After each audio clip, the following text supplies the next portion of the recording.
Vamos apresentar os trabalhos de relevé acerca dos produtos que vocês tiveram a desenvolver ao longo do semestre e vocês vão ter 10 minutos para apresentar o trabalho. Bem, bom dia. No âmbito da disciplina de Radiologia Alimentar, como sabem, foi-nos pedido para elaborarmos um trabalho sobre o desenvolvimento de um produto. Nós escolhemos como tema a influência dos processos de conservação nas propriedades do puré de batata doce. Existem mais do que um processo de conservação, nós optamos só por escolher 2. Os objetivos deste trabalho era, possivelmente, avaliar o impacto dos diferentes tipos de conservação nas propriedades geológicas, físico-químicas e sensoriais no puré de batata doce. Era também avaliar a aceitabilidade de ambos os produtos pelo consumidor e determinar a rentabilidade do puré nos diferentes métodos de conservação. Como o nosso trabalho é sobre a conservação, vou fazer aqui uma breve introdução sobre o que é. A conservação é realizada através dos métodos que evitam a deterioração dos alimentos durante um período mais ou menos longo, depende do método de conservação utilizado, que é conhecido como o tempo de prateleira. Como utilizamos o método de liofilização e a congelação, o método de liofilização é conseguido através da desidratação do produto, ou seja, que consiste em remover ou diminuir a quantidade de água no alimento. Como esta água é essencial para a vida, evitou-se assim que sejam criadas condições propícias para o desenvolvimento dos micro-organismos. A conservação pelo frio que utilizamos podia ser a refrigeração ou então a congelação. Utilizamos a congelação porque o frio dificulta a reprodução da ação dos micro-organismos e também das enzimas, promovendo assim a conservação dos alimentos. A forma de obtermos este puré foi: começámos a fazer uma pré-lavagem das batatas, depois fizemos o descasque para tirar as cascas e os olhos negros, que depois ficam a ver o puré. Fizemos uma primeira lavagem com água corrente, uma segunda lavagem com uma solução de sulfito ácido de sódio. Depois de colocarmos esta solução, não se faz mais qualquer lavagem e procede-se ao cozimento, que é em água fervente aproximadamente 20 minutos. Depois de termos as batatas cozidas, procedemos a uma moagem no passo vite. Obtemos assim um puré sem mais qualquer adicionante. Desse puré fizemos pesagens para dividir em pequenas porções e revestimos as porções com papel de alumínio. Daí procedemos à congelação.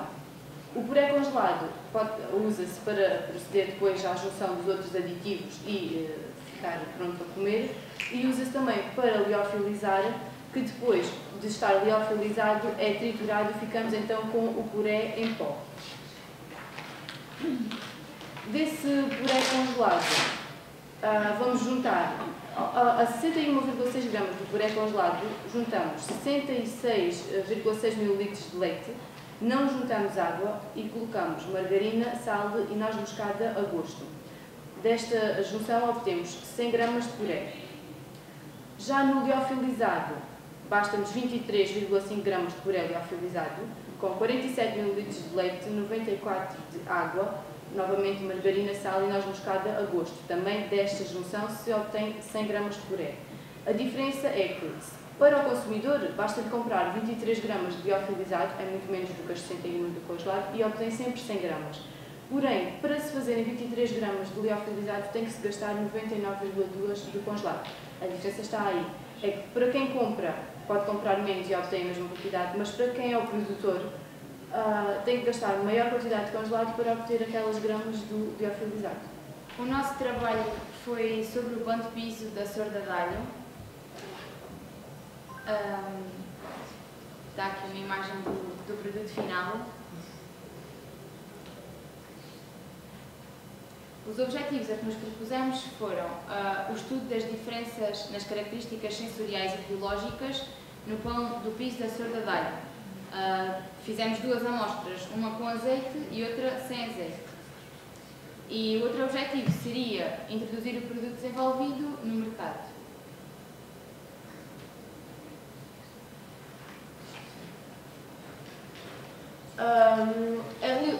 Como introdução, a radiologia alimentar é a ciência que estuda a deformação e escoamento dos produtos alimentares. A sorda de alho é um prato típico alentejano com coentros, alhos, azeite e sal.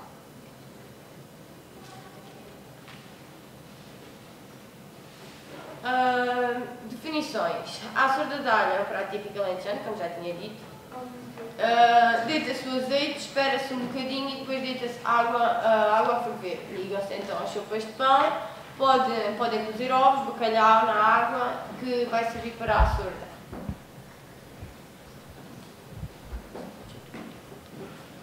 A receita. Utiliza-se no pão 1 kg de farinha, 600 ml de água morna, 100 gramas de verdura em barra, 2% de sal, ou seja, 20 gramas. No piso da açorda usou-se 9,1 gramas de alho, 3 a 4 dentes gramas, 27,6 gramas de coentros, aproximadamente 2 molhos. Sal ao gosto de cada um.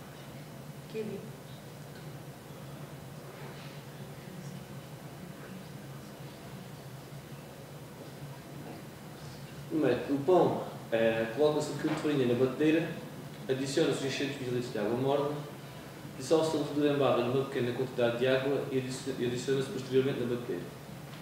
Seguidamente, dissolve-se 2%, ou seja, as 20 gramas de sal em água e adiciona-se na batedeira também. Depois da batedeira, amassa-se durante 15 minutos, 5 minutos iniciais, a baixa velocidade de rotação. A imagem da batedeira foi utilizada para amassar o pão.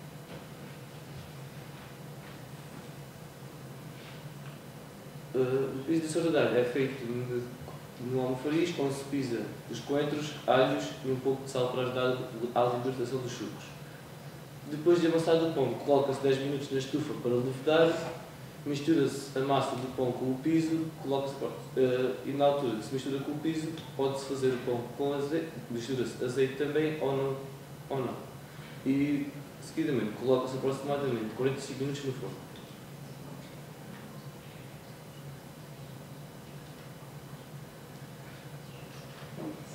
As análises instrumentais que fizemos já ao primeiro acabado foi a fibra, pelo método gravímetro, a gordura pelo método gravimétrico de software, a umidade, método de secagem em estufa a ar quente com temperaturas entre 102 e 103 graus, a cinza pelo método de incineração e o texturómetro.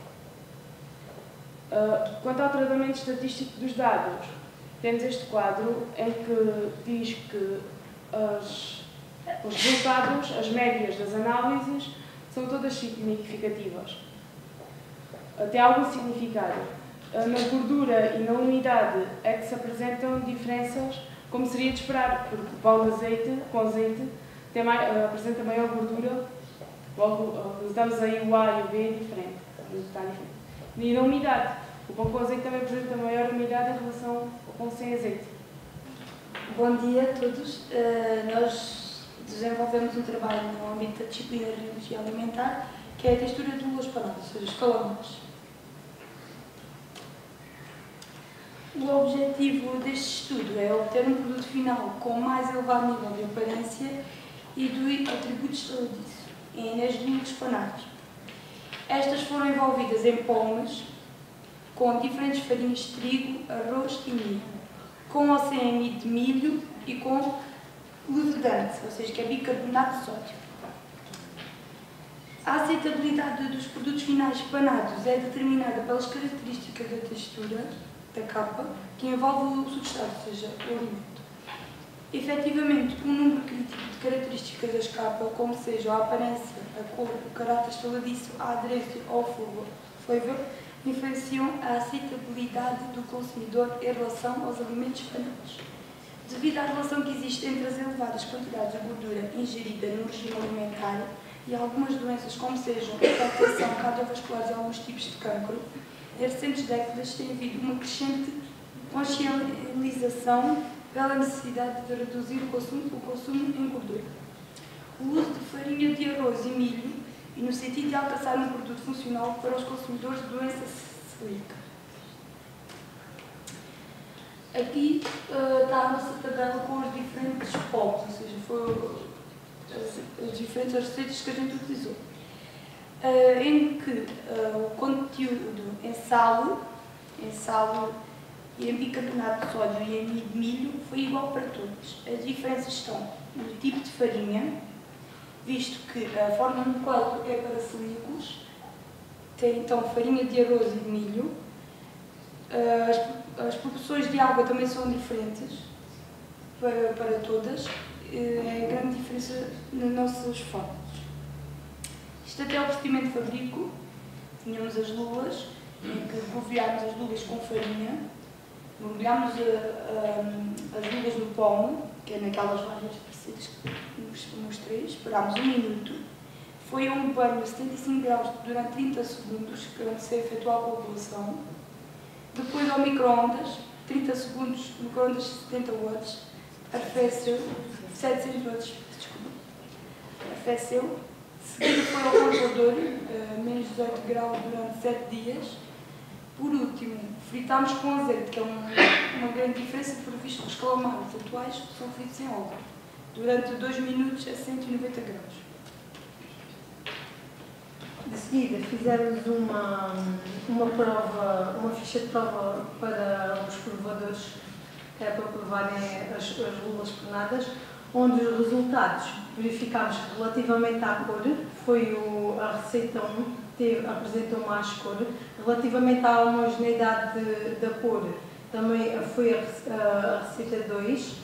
Relativamente à lula panada, que se apresentava com mais estaladiço ao corte, foi a dos celíacos, a nossa receita inovadora, e todos tinham uma facilidade ao corte.